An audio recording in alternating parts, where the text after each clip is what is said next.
through the 4 Gospels.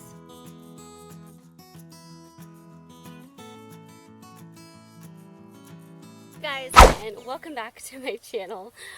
I wanted to jump back in to the Bible series I'd started. At the beginning of the year, I started a Bible series I was going to do going through all 4 Gospels. And then everything happened and that stopped. And I want to get back into it. So I wanted to share the next part of the book of Matthew and the second video about the book of Matthew. The first video I shared kind of my favorite verse and why I really enjoy it. I wanted to, in this video, go over some of the historical context of Matthew and some of the basic themes and elements. And the tool that I use for those elements of any book of the Bible is my study Bible. I have the ESV Student Study Bible by Crossway. You can find a study Bible in pretty much any translation you want. I love having a study Bible because it really gives you so many extra notes and information to help you understand more of the context and the history behind that particular book of the Bible. And when you open to Matthew, because it's the first book in the New Testament, you have an intro to the New Testament and a little study on that. And then before starting the book of Matthew, before every book, they have a little intro to that book of the Bible. So for the intro to Matthew, they have things like the author, date, and recipient. So who was this written to? And then the theme, purpose, key themes, and an outline of what happens.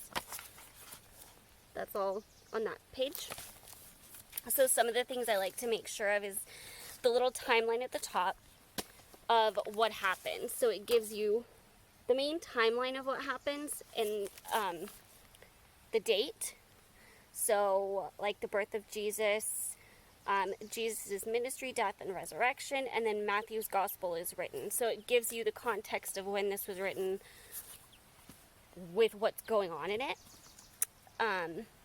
So the author is Matthew, and he's the disciple of Jesus that was the tax collector that Jesus called, which is a really cool story. I love that story because it's somebody that's so looked down upon and demonized, and without question he just goes when Jesus calls him, and I love that. So I love that story. So the things to look at to understand the context is, of course, who, when, and to who. So a lot of the epistles are letters to a specific church. So you want to know what church they were writing to. Same goes for the Gospels. What was the audience that would have been in thought when they were writing this? Who were they actually writing this for? Because that'll determine a lot of how you interpret certain parts of it. So, looking at that, it's really important. So I'm just going to read some of what's in here. It says Matthew was probably written in the late 50s or early 60s AD. Matthew, also called Levi, was the former tax collector who became Jesus' disciple. And the original audience may have been the church in Antioch of Syria. And its members included both Jewish and Gentiles. So the theme is basically he tells the story of Jesus of Nazareth. He writes his gospel to demonstrate that Jesus is the Messiah, that he has the right to the throne of David as Israel's true king, and that he is the ultimate fulfillment of God's promise to Abraham, that his descendants would be a blessing to all the world. And it gives kind of biblical references to look at for that, which is really cool. And then the key themes, it has biblical references within the book of Matthew. Same for the outline. It breaks it all down. And this is just a really good start.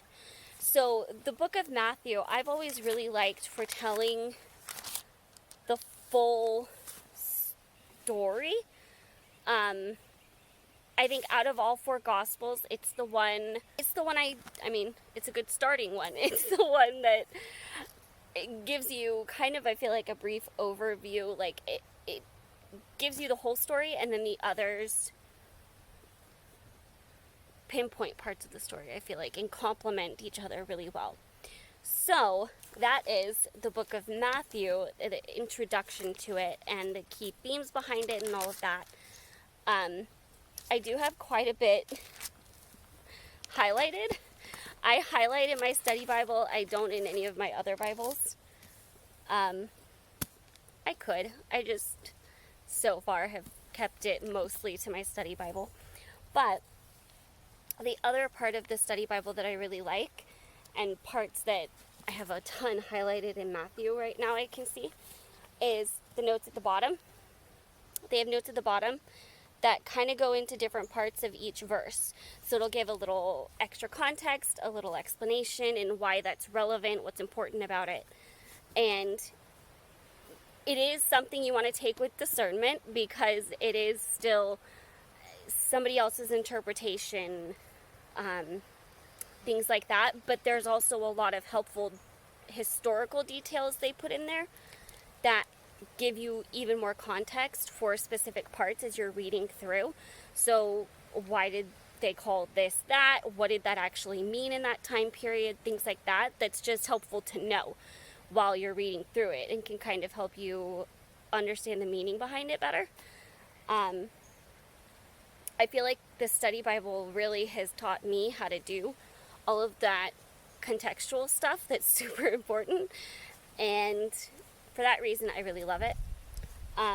So they have like did you know sections that just give a little more history.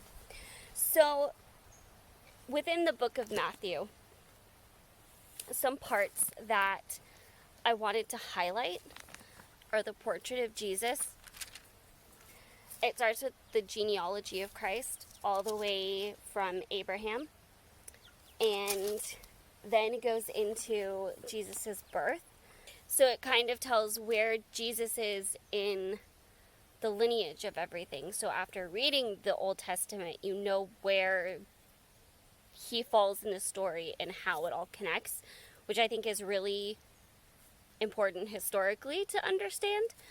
And it literally goes through every single name in the genealogy of Christ from Abraham. It's really, really cool.